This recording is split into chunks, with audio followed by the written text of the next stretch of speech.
So I told you about this mower yesterday, this John Deere, and I was really nervous about it, really nervous. I just knew it was going to need a ton of work, and he authorized up to that point a new starter, a new battery, and to service it.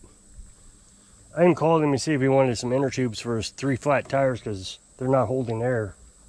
He said no, he'll deal with it. So I just knew that I was going to put a bunch of money into this and it wouldn't run, and then he was like, ah, never mind, don't worry about it. So, but he did say, now I've heard this a million times, he did say, I put premium gas in it, and here premium gas is ethanol free, means it has no alcohol in it. And I took the gas cap off when he said it, looked down in there, it looked clean, smelled it, didn't smell bad, but I just knew it wasn't going to start. I just knew it. And it took a little bit to get it to start the first time because it's been sitting around for a year. But as soon as it did, it won't shut off now.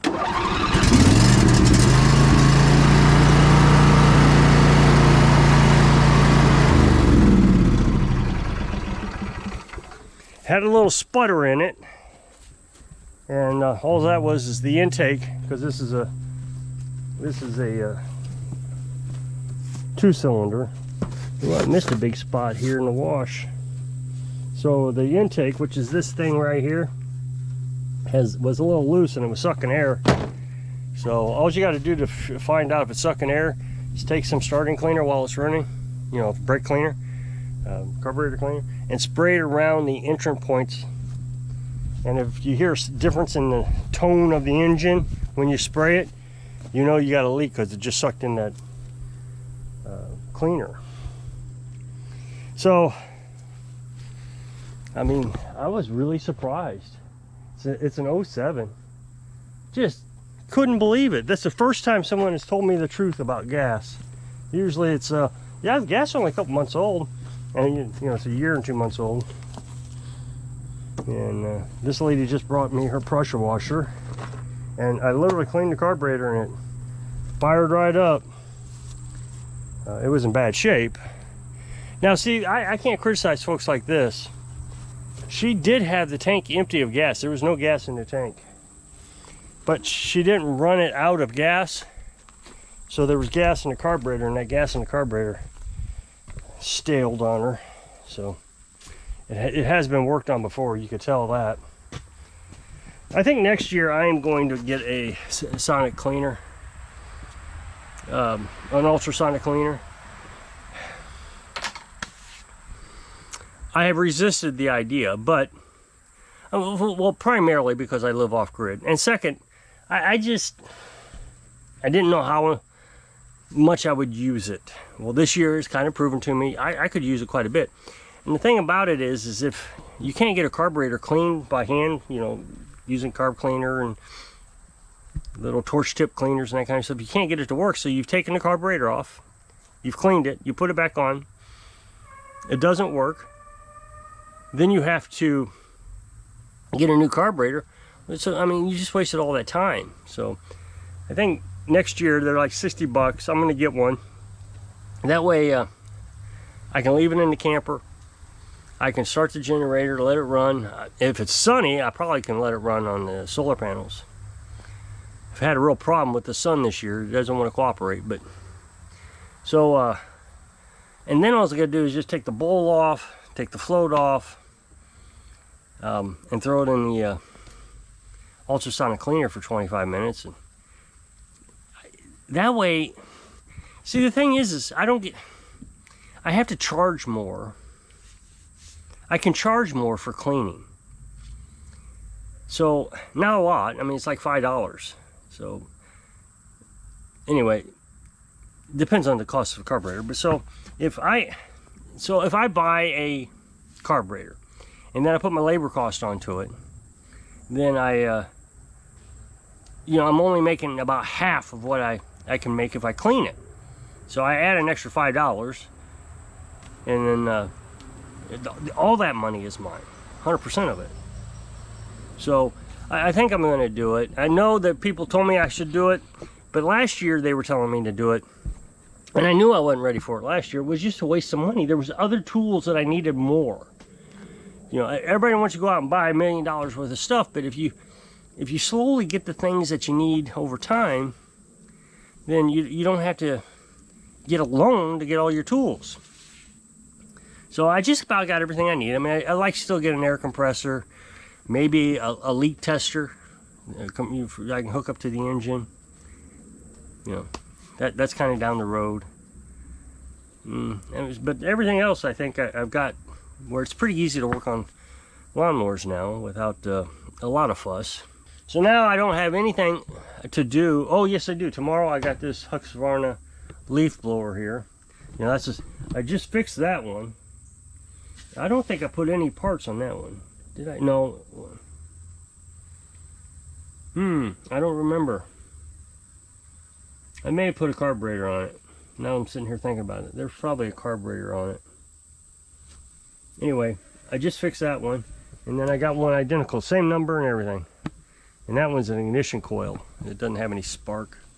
So that one I picked up yesterday. Ordered the part yesterday. And I guess that's about it. I'm waiting for that lady to respond. I figured she'd want that pressure washer back. I messaged her, and I haven't heard anything back from her. So I was noticing the guy who used to cut grass, you know, cuts grass for around here for a living. And I told you a while back that I wasn't going to work on his mowers anymore.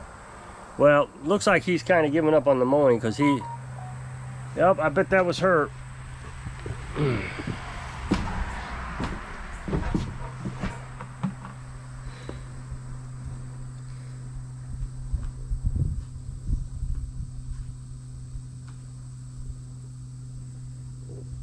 She's said, can I pick it up tomorrow? She's heading to the state fair. Let me reply to this. Sounds good. See you then.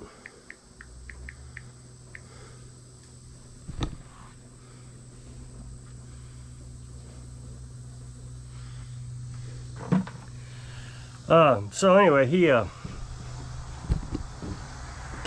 I saw him this morning. He's got his trailer tied up now.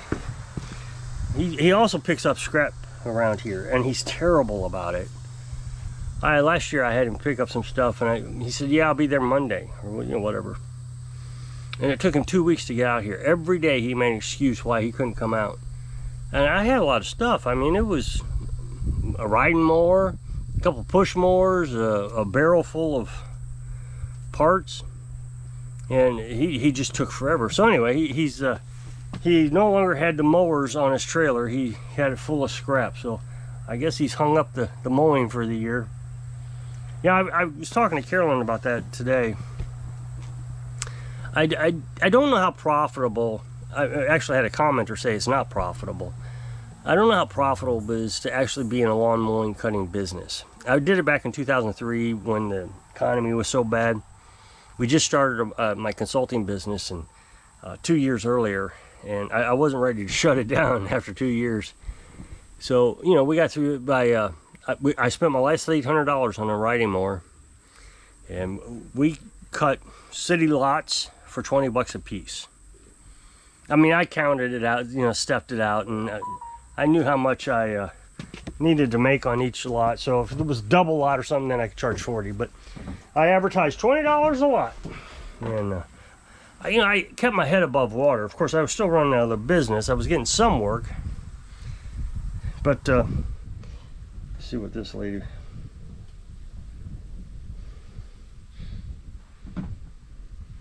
said. Thank you. So, but if you have a crew of people and you don't know how to do your own maintenance on your lawnmower, I mean, my lawnmower, it was Murray Walmart brand, and it ran 10 years after that year. You figure I probably put 10 years worth of work on it that first year, and then it ran another 10 years. But I did my own maintenance and kept it up, changed my own oil. But if you can't do that, that means you got to hire someone like me to do that. So I think his downfall is he doesn't do maintenance on those mowers. He kind of jury rigs the whole thing. For example, the spindles, the little star pattern on the spindles were wore out on his lawnmower. The spindles were wore out. So the blades were spinning on him. So he just got an impact wrench and kept tightening them tighter and tighter and tighter, instead of just replacing the spindles. So that meant every time that they were having problems, he would have to get up underneath there, somehow lift it up or another, and tighten it, instead of just doing it right. And all his mowers are 10 years older, and they're all at the end of their life. 1,000 hours is about all you can depend on them. They are not commercial grade mowers, so like the transmission, there's really no way to fix them. A lot of these commercial zero turns have a reservoir that you can fill up for your hydrostatic transmission, but these you'd have to drop the pumps down to actually fill them up. So he's got 4 mowers.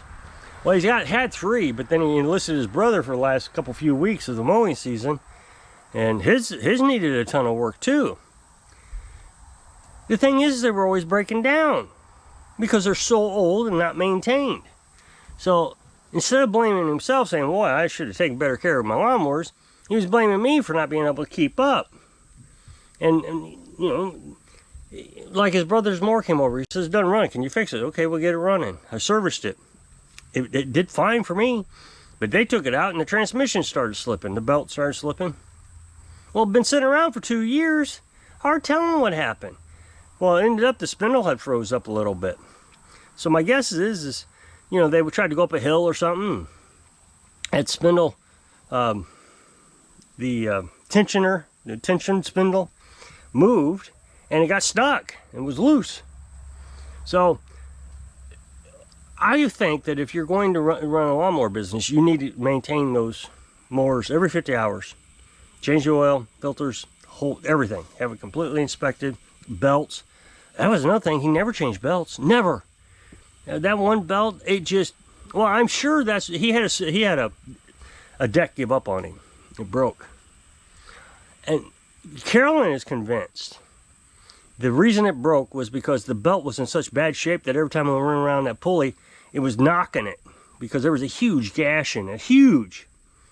Which I can't say that's not what happened. It could have happened that way.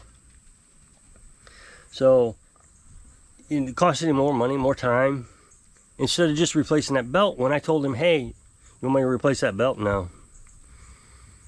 But he always wanted to hold me responsible for all the failures. I mean, I changed the air filter and fuel filter on one of his weed eaters because it was so clogged it wasn't getting any air and wouldn't start. So I changed it, ran, and he used it for another 2 weeks. Then he calls me up, says this weed eater isn't running, and he wanted it fixed on warranty. What warranty? Maintenance items like an air filter and a fuel filter is not a warranty item. If they're clogged, you need to put a new one in it. I know they run them hard. So, but anyway, my point is I am curious if he is going to give up the mowing business. I don't see how he can keep up. He has nobody to work on mowers. Nobody wants to work on his mowers. The two cities, they take 6 months to repair anything. I'm not going to work on them. And the only other guy that was working on mowers, probably his mowers, is in prison on federal charges. I mean, he tried to outrun the police and all of it. I mean, it was terrible. So I doubt if he's got anybody to work on him. Well, I know he doesn't because his brother said he doesn't. So, man, I want to feel bad for him. But on the other hand, you can't abuse your people and expect them to take responsibility for your failures. And that's what he did. So I wish him the best of luck. I don't wish him any ill will. I hope his scrap business takes off this winter. I hope he picks up the stuff on time. I'm not going to use him again because he took so long to come get the stuff. I had the beast sitting up there, because I was pulling everything up with the beast, up there by the road for 2 weeks, well, a week at least. So, well, I'm going to jump off of here a little early. So if you'll click this up next box to take the video over to my other channel, we appreciate it if you go check it out. So if I can inspire you to stay busy, so you can live your dreams. Thanks for watching.